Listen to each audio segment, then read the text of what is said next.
Welcome to the Week 2 Dump Dairy Education Session with Dr. Ruby Lathan. Join us for the first ever National Afro-Vegan Conference taking place virtually on July 25th. Register for free today. The Dump Dairy Workshop Series is made possible thanks to the support of our sponsors, A Well-Fed World, Better Food Foundation, and Veg Fund. Thank you. Afro-Vegan Society is helping disempowered communities take back control of their health and environments through vegan living. Become a supporter today and donate on our website. Hello, everybody. Thank you so much for tuning in to the Dump Dairy Workshops.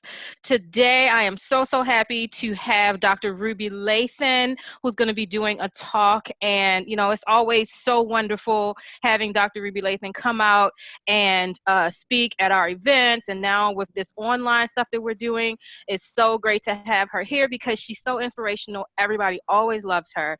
And so I just wanted to talk a little bit about Dr. Lathan, just sort of let you know who she is and what it is that she does before she goes ahead and get started. So Dr. Ruby Lathan is a holistic health and wellness expert and advocate for plant-based nutrition. Dr. Lathan inspires with a powerful story of recovering from thyroid cancer through alternative treatment focused on a whole food plant-based diet. Dr. Lathan, who holds a PhD in Industrial and Systems Engineering and a BS in Computer Science, began teaching others about the benefit and power of plant-based nutrition. She motivates others to take charge of their health and provides tools for living healthy, disease-free, and above our daily routines to experience the peace and joy of life's journeys. Dr. Lathan served as nutrition policy manager and lobbyist at the Physicians Committee for Responsible Medicine, where she led a national initiative to improve child nutrition and prevent chronic disease through emphasis on plant-based options in the National School Lunch Program. Wow. And there's more, but we will be here on here all day exactly. if I go through all of it. So I would just like to say thank you so much, Dr. Ruby Lathan, for being here. Well, thank you for having me. I always enjoy coming and sharing with you guys, and you have like the best programs, and I know they're super effective, so I'm happy to be a part. Thank you. All right. So, well, welcome everyone. I'm going to share my screen because we're going to talk a little bit about the why of why we want to get rid of dairy in the diet. And there are many reasons. And I know that it's a challenge for folks, but I felt the same way when I first decided to leave that out, that this was like a really big deal. But once I got into it and found out, why I didn't want to include dairy in my diet and how many other substitutes I could use, it's no longer a big deal at all. So there's hope if you feel like you are just don't know how you would ever give up cheese or how you would ever just live without dairy in your diet. There is hope. I felt the exact same way, and now you couldn't pay me to eat dairy. So I'm going to get started with this screen share right here. Talk a little bit about it. I've already been introduced, and I'll just add that one of the reasons that I even went plant-based was obviously for health and recovering from cancer naturally. I switched my diet, so I had a big motivation to leave dairy off the plate, but it was still very, the thought of it was still extremely challenging to do that. But I was able to do it by, cutting it out altogether. One way, that I did it, a lot of people do, kind of ease it out of the diet. I tried that way of like letting it go. And then what I found to be most effective was when I just cut it out altogether, and then my taste buds changed and my cravings changed. And then I no longer really had this need for dairy anymore. So we're going to talk about why you do yourself a wonderful favor if you left dairy off your plate. All right, so let's start with the facts. So we hear a lot about dairy. We've been inundated with commercials. We've been told since we were a child that it was good for our bones and that we should drink our glass of milk for our health and we eat cereal and all of that, right? So, and one of the biggest, I'd say, lies that we've been told is that dairy is good for your bones. That is the biggest myth out there, when it is actually not good for the bones at all. Um, it does not reduce bone fractures. It does not reduce osteoporosis. It doesn't make you a better athlete. It doesn't do any of that stuff that those white mustache commercials have told us, right? So it actually, in actuality, increases risk factors by up to 50%. So this is tried and true data study that shows that those, especially populations and countries that consume the most dairy products, have the highest rates of bone fractures and osteoporosis. And that's because dairy is not a food for us. It creates quite a bit of mucus and inflammation in the body, which is something we really, really want to avoid. One of the reasons we really want to avoid this right now, during the time that we're living in of coronavirus, COVID-19, and all of that, is because one of the major problems with that illness is inflammation and mucus and in the lungs building up. So the last thing that you want to do is increase your inflammation by drinking milk or eating cheese or things like that. And I noticed for myself, when I have accidentally, because that's the only way I eat dairy, accidentally eat dairy, I can feel it in my sinuses, and I become stuffy within a few hours of ingesting it. So I know the impact that it can have. Milk actually digests very acidic in the body, so it causes that inflammation and eventually ends up weakening the bones. So that's one thing that we can look forward to when we take meat off the plate, is actually having much stronger bones, fewer bone fractures for sure. And so one of the reasons we're told to drink milk is because of the calcium, right? Calcium, calcium, calcium. And milk does have calcium, but calcium is not the major factor in bone density. It really comes down more to vitamin D and having adequate vitamin D along with the calcium.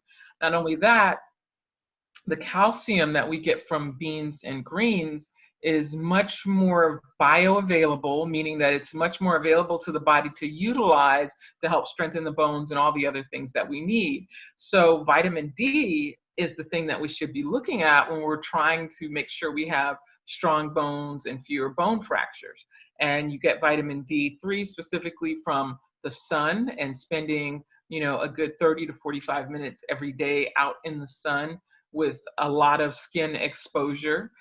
That's one way, but most people need to supplement with vitamin D3 so that we have those strong bones. So you do get it in some of the fortified foods and things like that, but I would recommend a supplement for that, for vitamin D3. So some more facts continued. High calcium intake, when it's taken as a supplement or through dairy, actually can increase your risk of cancer. So it's not a good idea to be eating, drinking milk and eating cheese and things to get your calcium, because those things are directly related to cancer growth, especially prostate cancer in men, because it increases that insulin-like growth factor, or IGF, which promotes cancer. So that is one of the reasons we absolutely want to take dairy off of the plate, especially if you're male and are at risk, and you increase your risk by consuming dairy. Another big reason that we want to keep dairy off the plate is because most of us are lactose intolerant, period. Most people of color are lactose intolerant. So at least 75% of the population in the world is lactose intolerant, and probably higher than that. And that's because we're not meant to be consuming lactose after a certain age, and we're specifically not meant to be eating milk or drinking milk or eating cheese from a cow, period. And the facts are that the enzymes that we have that produce that break down so that we can digest lactose stop producing between the ages of 2 and 5 years old. Okay, so let's think about that. Why would the enzymes to digest milk, preferably the milk from our own mother, stop being produced between the ages of 2 and 5 years old? That is because we're not supposed to be drinking any type of milk after the age of 5, period.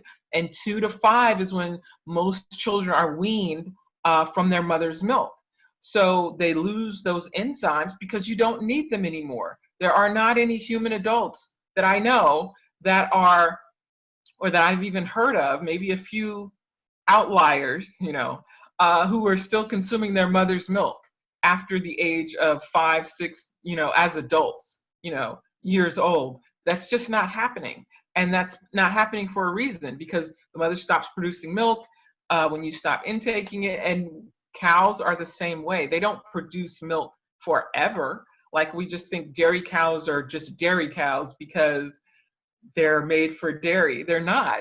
Dairy cows are dairy cows because we keep them pregnant and producing children, calves.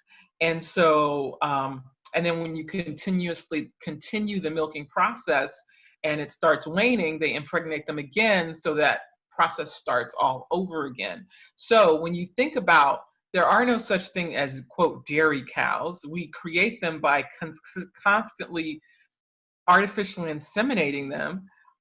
Then you wonder, okay, so that's not a really natural process now, is it? And then what happens to the baby cow that is supposed to be drinking that milk? That's a whole another story that's not very pleasant to look at. So we're lactose intolerant because we're not supposed to be consuming our mother's milk after we're weaned, which happens usually between the ages of 2 and 5. So we certainly are not supposed to be drinking another animal's milk that's not even our species at any point, not just after 5 years old, but at any point in our life, because it's not meant for us. And I'll get into a little bit later of the effects that has when we continue to do it. The other big factor is that it's loaded with saturated fat and cholesterol, and it's linked to heart disease, which is the #1 killer in the world, not in the US, not among African Americans, but period. It is heart disease. Is killing us the fastest than anything else, than cancer, all the cancers combined. It's heart disease. And so we have to start paying a lot more attention to heart disease, because that is the biggest risk factor here. And it has been shown that one of the largest sources of cholesterol and saturated fat in the diet isn't even from meat products, but it is from dairy, because dairy is like ubiquitous in like everything. So you really start having to read the labels, because they sneak milk powder in the most ridiculous food items. And so you're constantly getting this inflammation factor, you're constantly getting it in. And then when you're knowingly eating cheese and milk and things with dairy in it, then you're getting that excess amount, which leads to hardened arteries and heart disease, stroke, and all the other things that come along with it. And so we really want to know the facts, because when you know the facts, then it makes it a lot easier to turn off the desire for dairy products. And that's what I have found to be the case, is that the more you know, the more informed you are, that basically drinking dairy is like drinking your way to death and disease, then you naturally want to stop. So then the question becomes not should we eat it or drink it, but how do we stop? And that's what we want to talk about a little more next. So even before we get to that, we're going to touch on the many illnesses, and there are many. This is the short list of illnesses that are linked to dairy consumption. So allergies. Allergies are exacerbated and often caused by milk consumption, and oftentimes totally alleviated when milk is no longer being consumed. So that is something to look forward to. As I mentioned, I get inflamed and mucus and stuffiness right after accidentally consuming dairy, that probably if I had been just continued to drink dairy my whole life, I would have thought, oh, I just have sinus issues. When yes, you have sinus issues, but it's because of the consumption of dairy. So if you're someone who's constantly, sniffling and constantly stuffy, and especially during allergy season, you would do yourself a favor to leave it off your plate completely for 30 days and see how you feel. So you can do your own test to see how effective leaving this off your diet really makes a difference. So along with that, the sinus issues, ear infections are increased, especially among children when they're consuming dairy products.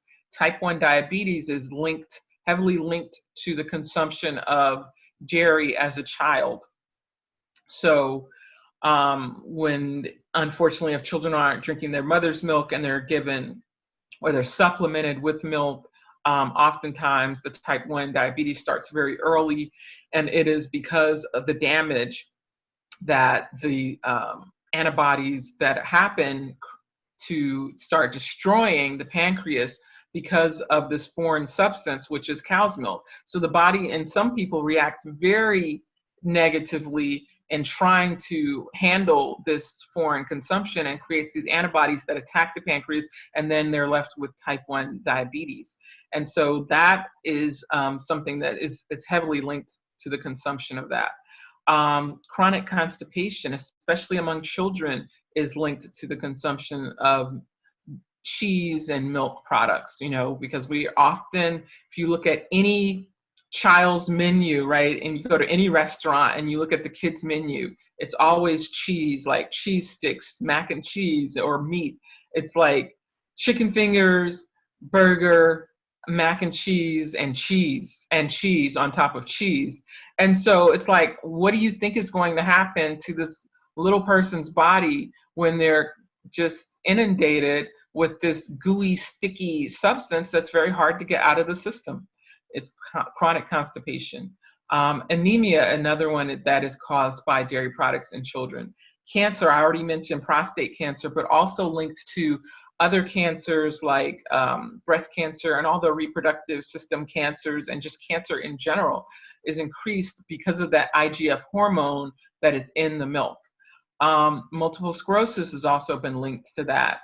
Because of the inflammation that it causes, which is a major factor in MS. And I already mentioned heart disease and irritable bowel syndrome. It's a big factor in making that much, much worse, and being a factor in causing that as well. So these are the things that are definitely scientifically linked to dairy. And as I mentioned, this is the short list. So most of us want to avoid all of these, and most can be improved or eliminated by getting dairy as well as meat off the plate. So some people worry about, well, where am I going to get my nutrients? Where am I going to get my calcium? Where am I going to get my vitamin D if I leave dairy off the plate? And many people use milk, whey protein as a source of their main source of protein. A lot of athletes are using it. You're using it in protein powders and things like that, which is the absolute wrong thing that you want to do. Whey protein causes quite a bit of inflammation among everyone. Even bodybuilders, there have done many studies showing that those who switch to a plant source of like protein, because you're eating an excess amount usually when you're bodybuilding, that they have a lot of bloating. And so when they switch to like a hemp protein, they're much more cut and have less bloating. Their stomachs aren't, even though they're ripped, their stomach is still out a little bit because of that inflammation. And when they switch to the plant-based, that flattens out and you still have that same muscle definition. So you really want to look at, where can I get nutrients that don't involve dairy products? Well, you can get it from beans, whole grains, fruits, vegetables. That's where you want to get your protein sources, not from whey protein or anything like that. Iron is another thing that people are concerned about, and there are a lot of ways to get that in through whole grains.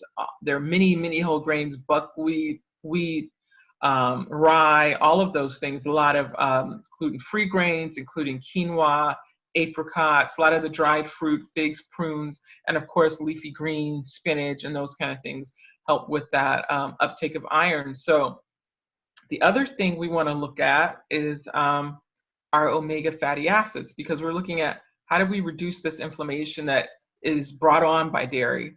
One way is to get adequate omega-3 omega-3 fatty acids. So flaxseed, flax oil, chia seeds, hemp seeds, walnuts are all ways to get adequate omega-3, which is going to bring down your inflammatory factors, which is going to leave you in a much healthier state, which is what you want to do.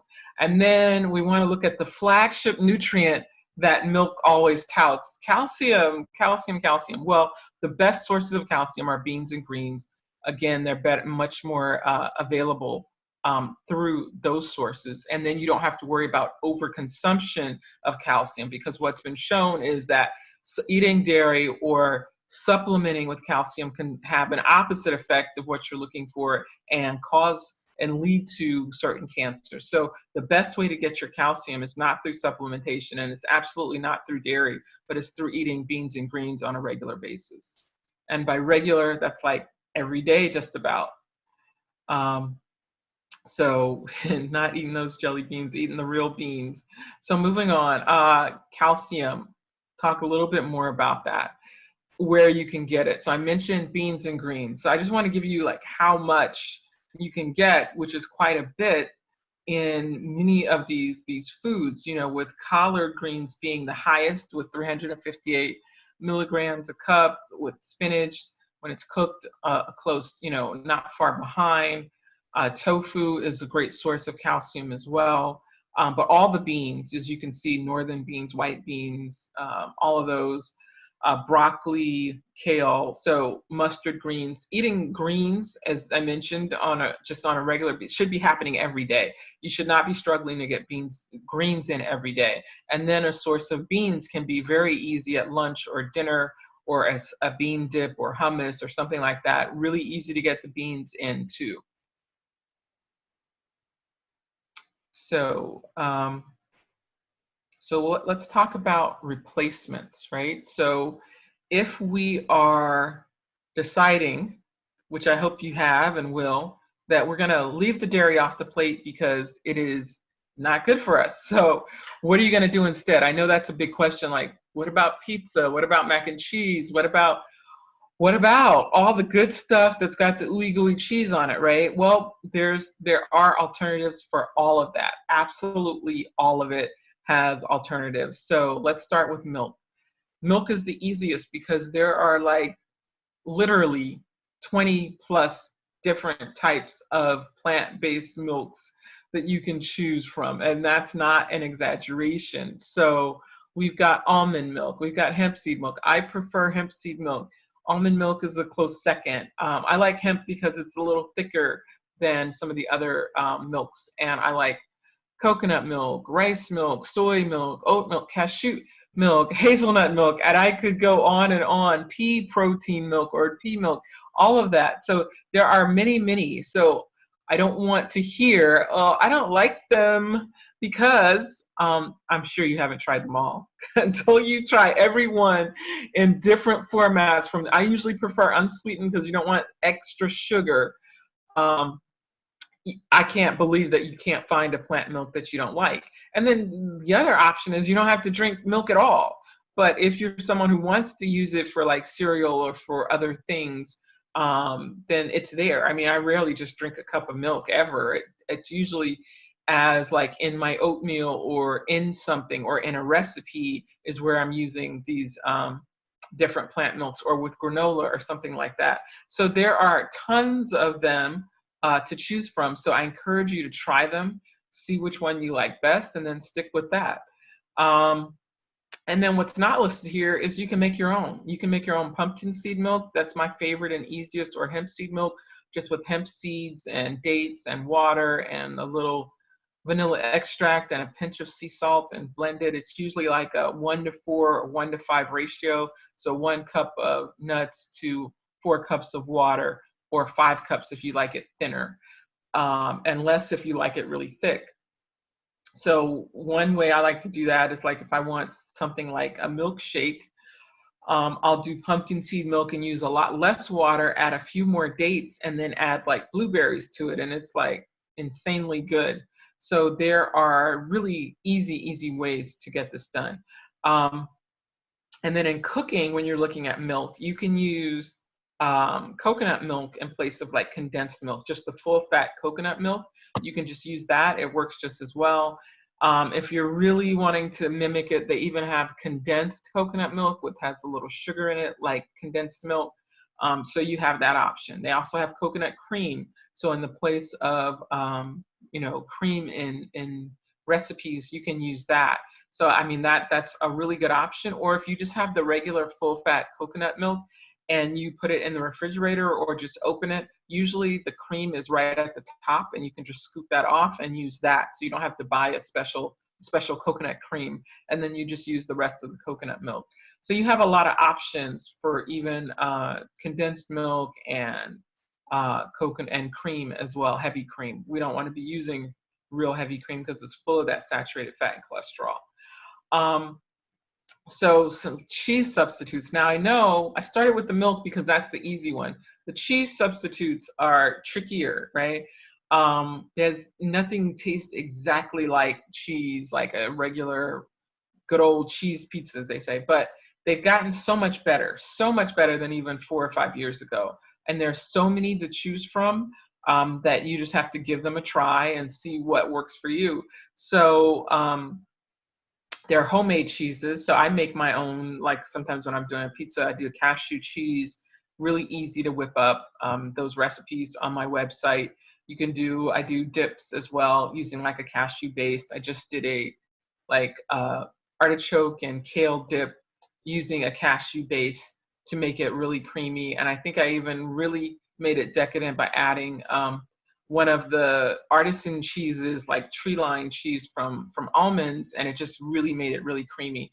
So there are lots of options. So some of the shredded cheeses that you might want to give a try are the So Delicious brand, made from like coconut oil, VO Life, or Daya cheese.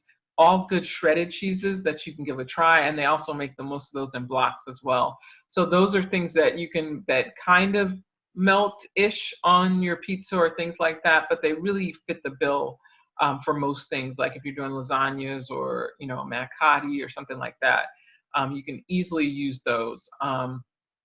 Some of the sliced cheese that I like are the Follow Your Heart smoked Gouda, really good. It gets melty when you heat it. So those are some really good options for you to just do a one-to-one replacement.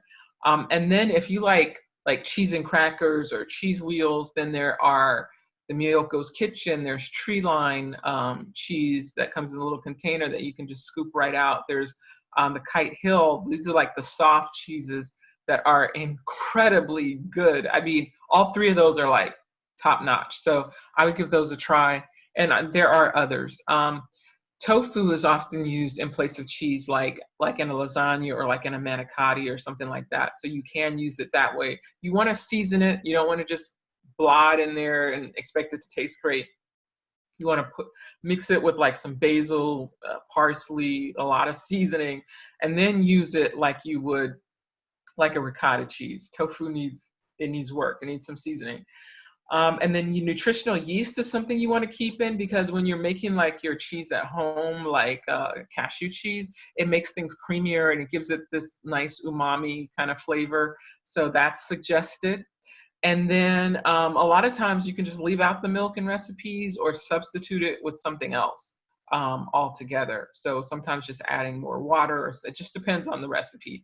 So we want to kind of get rid of the myth of the happy cow that's giving their milk and somebody's under there, happily milking it with the pail, because that's not what's happening. It's happening in confined feeding operations where the cows are miserable. So we want to leave the cows alone and leave them happy to live out their lives like all the other pets we have. They're just as, friendly and smart and playful as dogs, but we don't think about it like that. So you really want to leave the cows alone and let them live their happy cow life, and let us live a healthier life when we leave it off our plate.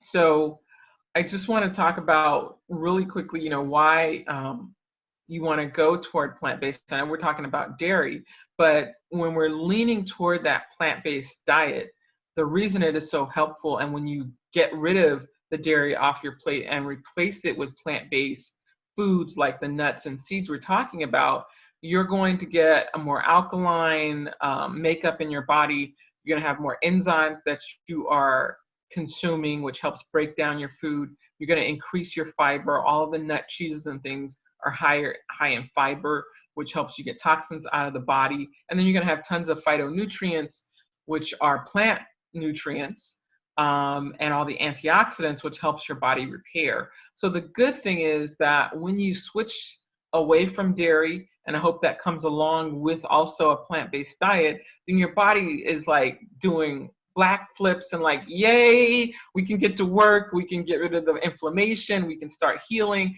and just have a better, happier life. We can breathe easy again and all those things. So it's just a winning situation when you leave that, and the animals are happier. So if you need recipes, I have tons of recipes on my website that you can check out, and many of them use alternative cheese sources like cashew cheese or the Daya or something like that to give you a really good idea of what to do instead of dairy products or cheese. And so coconut milk is usually my go-to, like when I'm making like sweet potato pie or something like that. So it's really easy to do. It's just really getting acquainted with all the new ways to bake and cook without actual cow's milk. There are tons of ways. So you want to start trying new recipes and finding ways to do that replacement so that your transition is not so abrupt or harsh.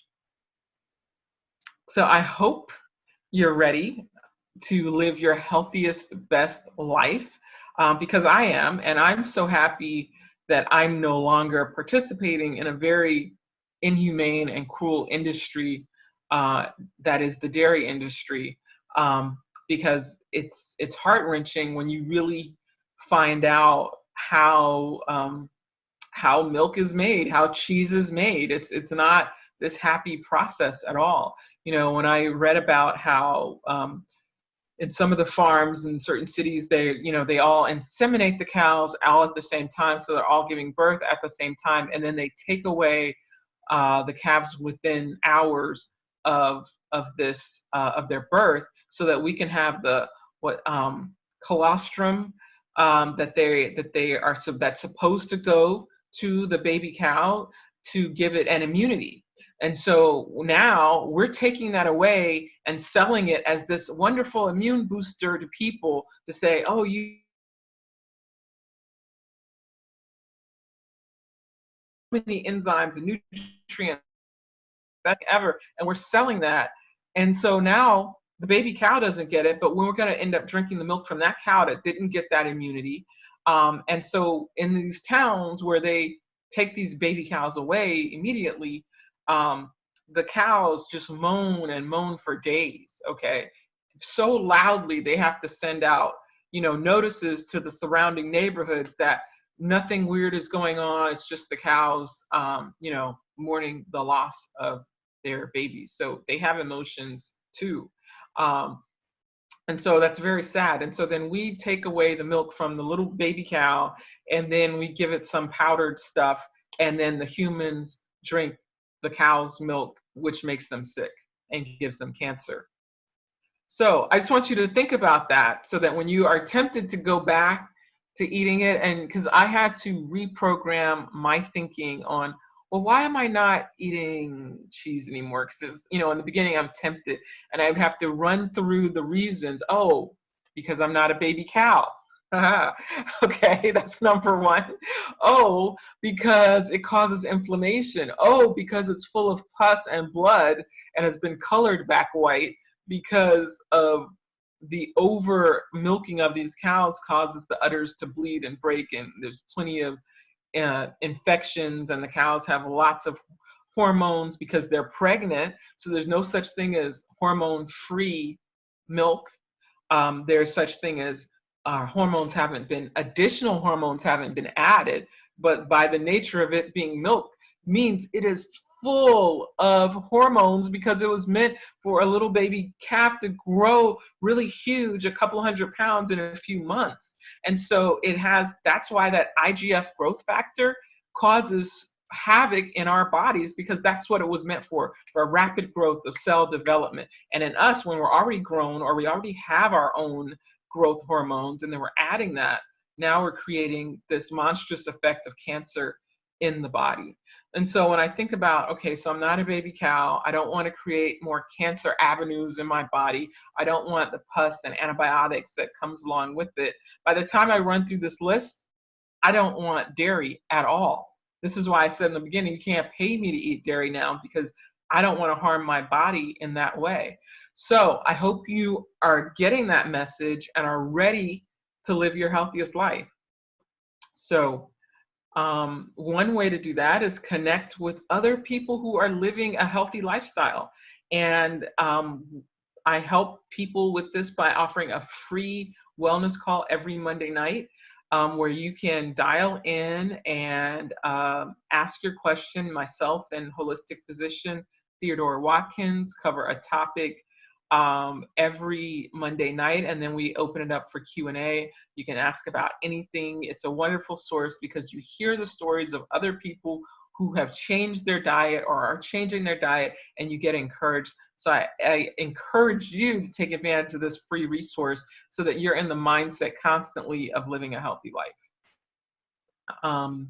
And then finally, you can go to my online store for a lot of good fun stuff like dark chocolate coconut macaroons made without dairy, without gluten. And so good stuff that you can order there, t-shirts and DVDs and things from my last health summit. So go to the website, rubylathan.com, and check that out. A lot of good stuff. And if you're in the DMV, DC, Maryland, Virginia area, I also have a new food delivery service that you can check out. So you'll see the link on my website, and you can order up food already prepared for you. So I will pause there, and I know we're going to go to some Q&A, but I just encourage you to reach out if you need help. Reach out to the folks who put this awesome series together and support them as well, because they're dedicated to helping you live a healthier life, and that's why I'm so happy to be a part of it. So I'm going to unshare my screen, and then we can open it up for Q&A. Thank you so much, Dr. Ruby. You're welcome. It's just, I mean, it's like I've seen your talks. You know, I bring you in to do talks, and every single time I'm like, oh, I learned so much new stuff. So that's saying a lot, because I know you know a lot about this. So I appreciate that's a compliment for sure. It's always something new, and there's always new perspectives. Mm-hmm. So, you know, folks, if they watch, you know, once they watch this, this particular talk, if they watched it again 5 weeks from now, they're going to get other stuff from it. And that's the beauty of, like, you know, having these kinds of talks and recording them and making them available for people anytime, is that, you know, you just never know what you're going to get at any given time. Exactly. Yeah. So we have a little bit of a dilemma. You answered almost all of the questions. I noticed that because I did the presentation aside from the questions, and then right before I looked at some of the questions, I was like, oh, well, that's answered, and that's answered, and that one is answered. Which is great. Yeah. It's great. It's great. So there was just one question, and I think you definitely can answer this, because I have had your macaroons, and oh my goodness, like, they are just so amazing. Yeah. There are some folks who they like to compare vegan treats to, like, the non-vegan ones, and they say, well, it's all the same. Any kind of sweets that you eat, you know, non-vegan or vegan sweets or baked goods or whatever is just as bad for you. It's just as unhealthy as the non-vegan ones. And, you know, I reserve judgment, and I will let you answer that, because, you know, I don't know what I might say. Yeah. So I'll just start with not true. So they may be referring to sugar is sugar, you know, in a sense. So when you're eating sweets, but there's good, better, and best here.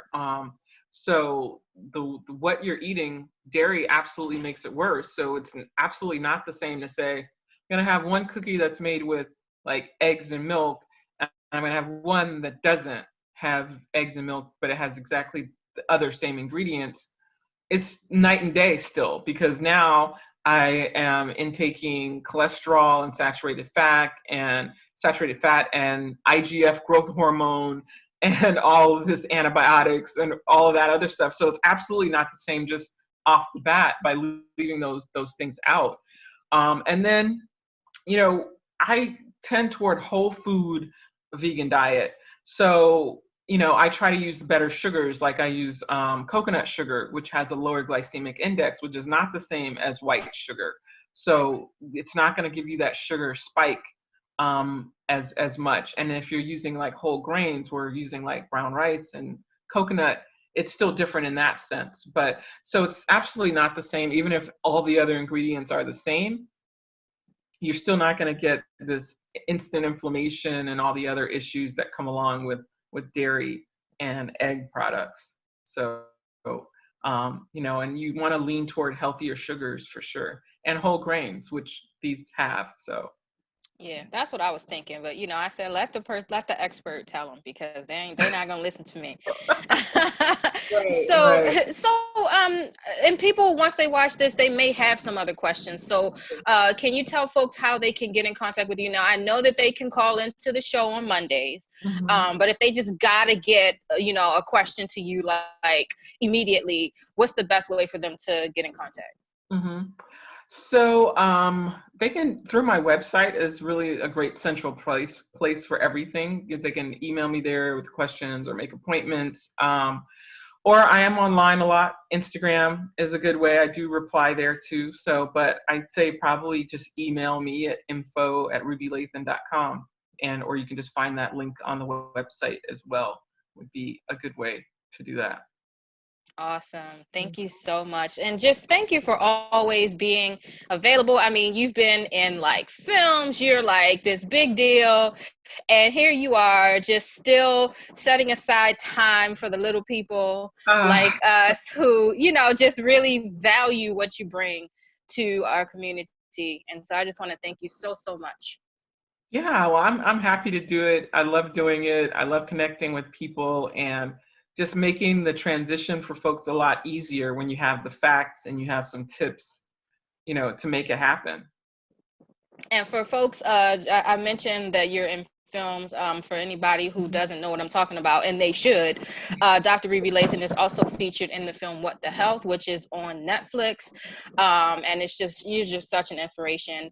And I cannot wait until the next time we can convince you to come out and spend some time with us. Yeah, I can't wait to see people again face to face. But I'm glad we have this medium to get this out there. All right, so you stay safe. Absolutely. And healthy, obviously, and we'll see you next time. All right. Thank you. Sounds good. Thank you. Thank you for tuning in to the Week 2 Dump Dairy Education Session with Dr. Ruby Lathan. Register for free today for the National Afro-Vegan Conference happening virtually on July 25th. Support Afro-Vegan Society's work by becoming a donor today. Tune in next week for an education session with Brenda Sanders and a cooking demo with the Vegan Mechanic. See you then.